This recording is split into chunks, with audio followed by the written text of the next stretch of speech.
bem-vindo, você guerreiro, você guerreira de todo o Brasil. Aqui é o canal Raiz Tricolor, eu sou o Gabriel Amaral. E hoje é um vídeo, eu não vou chamar de giro de notícias não, é um vídeo aleatório aqui. Eu vou falar sobre esse time de Fernando Diniz. Eu esperava que fosse um giro de notícias anunciando Paulo Henrique Ganso. Como ainda não aconteceu esse anúncio, enfim, vamos falar aí sobre o time de Fernando Diniz. Bem, se é vídeo aleatório, não tem vinheta, então eu só vou pedir aqui a você. Vai lá no Padrim, ó, galera, deixa eu ver aqui ao vivo o que a galera tá falando lá no grupo do Raiz Tricolor. Ó, vamos ver aqui. A galera tá perguntando justamente sobre a questão de Ganso, ó. Tá falando aqui e... você vai ver aí, ó, perguntando se Ganso vem, se Ganso não vem, enfim, tá todo mundo falando de Ganso e a gente não sabe exatamente o que vai acontecer. Mas enfim, quer entrar lá no grupo do Raiz Tricolor? Apoia no Padrim, aqui embaixo, 10 reaisinhos por mês, você apoia, ajuda o canal a se manter no ar e como brinde entra lá no grupo exclusivo para consultores do Raiz Tricolor, beleza?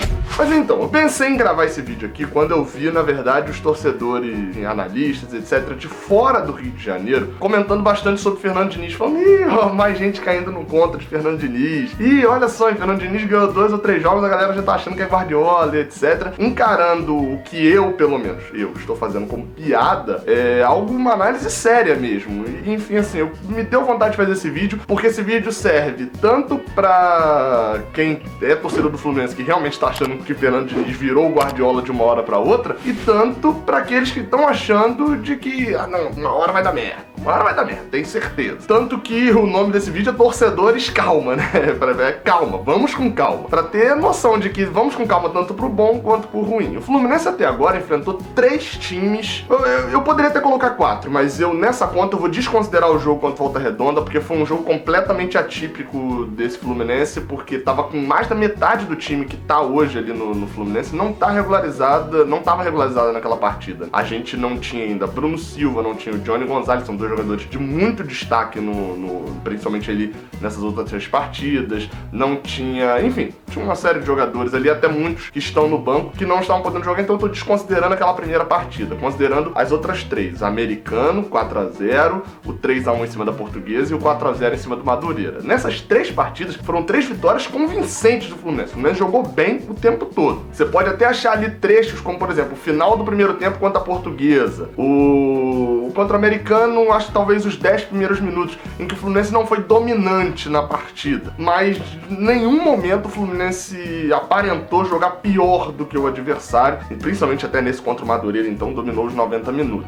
Mas 3 times fraquíssimos, e são Madureira, Americano e Portuguesa entram com um time nessa Taça Guanabara que pra mim, dos 12 que estão ali na fase final, são um dos mais fracos. Só que, se a gente for parar pra pensar, vamos pegar os resultados do Vasco, que talvez no início do ano muitos falassem a quantidade de jogadores que o Vasco contratou e etc. O projeto era de que o Vasco tivesse um time até melhor do que o Fluminense. Mas vamos pegar o Vasco nesses 3 jogos, contra esses 3 equipes. Uma vitória por 1-0 contra o Madureira na estreia e tal, sofrendo também pra conseguir vencer do Madureira. O jogo contra o Americano eu não vi, mas foi 1-0 também. E o jogo contra a Portuguesa que eu vi e que por muito pouco não tomava um empate. Teve pelo menos umas 2 ou 3 bolas perigosas no segundo tempo da Portuguesa que podia ter empatado. Foi 1-0 também. Então o Fluminense, apesar de ter pego 3 times fracos até agora, fez o que tem que fazer contra times fracos. Eu já falei aqui, o Flamengo não tá fazendo isso, o Botafogo então tá perdendo boa parte, já tá até praticamente eliminado da Taça Guanabara, e o Vasco tá sofrendo pra ganhar. Então o Fluminense é o melhor carioca até agora. Só que aí todos os torcedores, todos não, mas a maioria dos torcedores concorda quando eu digo que faltam grandes testes. E pelo menos eu acho que os próximos 5 jogos, compreendendo que a gente avance na semifinal da Taça Guanabara, serão jogos decisivos assim pra essa visão, porque será o clássico contra o Vasco, o jogo da Copa do Brasil contra o River do Piauí, lá fora de casa, né? A semifinal do Campeonato Carioca, que ao que tudo indica deve ser contra o Flamengo, caso a gente não ganhe o Vasco, então seriam 2 clássicos, um jogo válido pela Copa do Brasil, o jogo da Sul-Americana contra o Antofagasta do Chile no Maracanã e uma possível final da Taça Guanabara. Esses 5 jogos serão balizadores do trabalho. Se o Fluminense for muito mal em todos eles, A gente começa a olhar um pouco diferente, vai tentar descobrir o que foi errado. Agora, se o Fluminense manter esse ritmo, sobe mais um degrau. É importante falar que o Fluminense, por causa desse início de campeonato, não tem time pra brigar pela Libertadores ainda não. Eu vou falar já disso. O time reserva do Fluminense. E que até agora também, essa pressão toda de Fernando Diniz tem dado certo. A gente vê, quem vê os bastidores lá no YouTube pode observar isso, que ele é bem duro. Quem tava vendo o jogo contra o Madureira nessa quarta-feira, os gritos que ele deu com o Ezequiel, com o Daniel e principalmente com o Matheus Gonçalves, que tinha acabado de entrar, são gritos que, de repente, numa má fase, podem ser mal interpretados. Então por isso que eu tô falando, a calma na boa fase, porque tá dando tudo certo, olha só, etc. Mas tem que ter calma na má fase também. Quem cobra calma na má fase, tem que ter calma na boa fase. Então assim, na má fase também é segurar... Calma.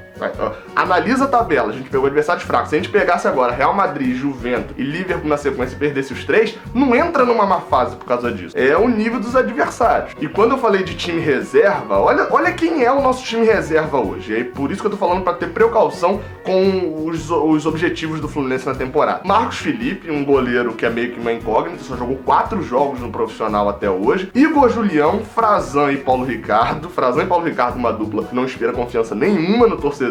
E Marlon, que ainda tá em débito com a torcida, tá aqui desde 2017 e ainda não convenceu a torcida de que ele pode ser um lateral esquerdo titular do Fluminense, tanto que pelo segundo ano seguido é reserva de um garoto que volta de empréstimo. Na cabeça de área, Luiz Fernando, um garoto também que só jogou 9 jogos de titular no profissional, ou seja, apesar de parecer ser um bom jogador, a gente não tem, ainda é uma incógnita, assim como o Zé Ricardo, que subiu esse ano pro profissional, né? Então são 2 incógnitas, podem dar muito bom, como podem dar ruim também. E no meio campo, Caio Henrique, que é um jogador que chegou, que ele prefere jogar de segundo volante, mas a gente não tem outro meio campo reserva. Então acho que ele seria improvisado nessa, ou seja, olha aí o problema, a gente não tem meia reserva. No ataque, pelas preferências de Fernando Diniz até agora, me dá a impressão de que o ataque seria Calazans, Matheus Gonçalves, que a gente também não teve tempo de ver ainda jogando, assim como Calazans depois da lesão também não teve muito tempo de jogo, e um atacante de 17 anos que é João Pedro, se ele jogando de centroavante, também, apesar de a gente saber que tem bola, é uma incógnita no profissional. Algumas coisas também que a gente tá aceitando na vitória, tem que aceitar na derrota também, né? Obviamente analisando o contexto do jogo. Ontem, Fernando Diniz fez 3 alterações, e nessas 3 alterações ele tirou um meia e 2 volantes para colocar um volante e 2 atacantes, com o Fluminense vencendo. Então será que a gente aceitará isso de bom grado quando de repente ele imaginar ali uma situação em que ele tire um atacante e bote um lateral com o time perdendo, as invencionices, né, de Fernando Diniz? A gente tem que ser coerente. Quando tiver uma sequência de derrotas, a gente vai segurar o negócio, assim como tá segurando agora com a sequência de vitórias. Pelo menos pra mim, Fernando Diniz parece ter noção disso. Ele não tá se empolgando com essa sequência. Quem vê as coletivas dele percebe isso, que ele tá,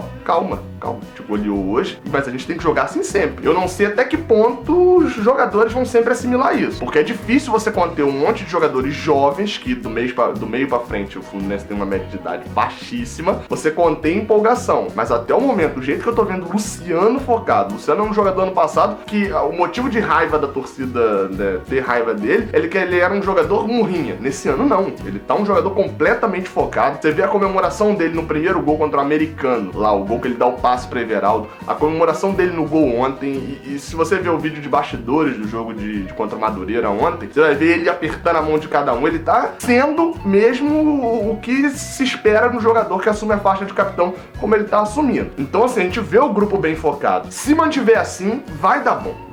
Mas por enquanto, torcedores, calma. Não se esquece, loja oficial do Fluminense, vai lá, usa o cupom para ganhar 5% de desconto, o cupom Raiz Tricolor, vai te dar uma moral aí gigante, vai me dar uma moral gigante também. Quero agradecer a Under Armour, que me mandou essa camisa aqui, a camisa azul do Fluminense, essa armadura de guerreiro aqui, ganhei, pô, gostei bastante, tá mais resistente do que as anteriores, mas continua bem mais fresquinha também do que os modelos anteriores da Adidas. E vocês que estão, de repente, podem pensar alguma coisa, a Under Armour não tá pagando meu salário. Então se tiver que criticar, eu vou criticar, tá? Não muda nada não, ela me deu a camisa. Mas, é o que eu falei, essa daqui me agradou. E por último, falar que amanhã tem vídeo de listas, voltam os vídeos de listas, e no sábado tem vídeo especial aqui no canal, beleza? Muito obrigado a todos, se inscreve aí embaixo, dá um like, valeu, até a próxima. Saudações tricolores.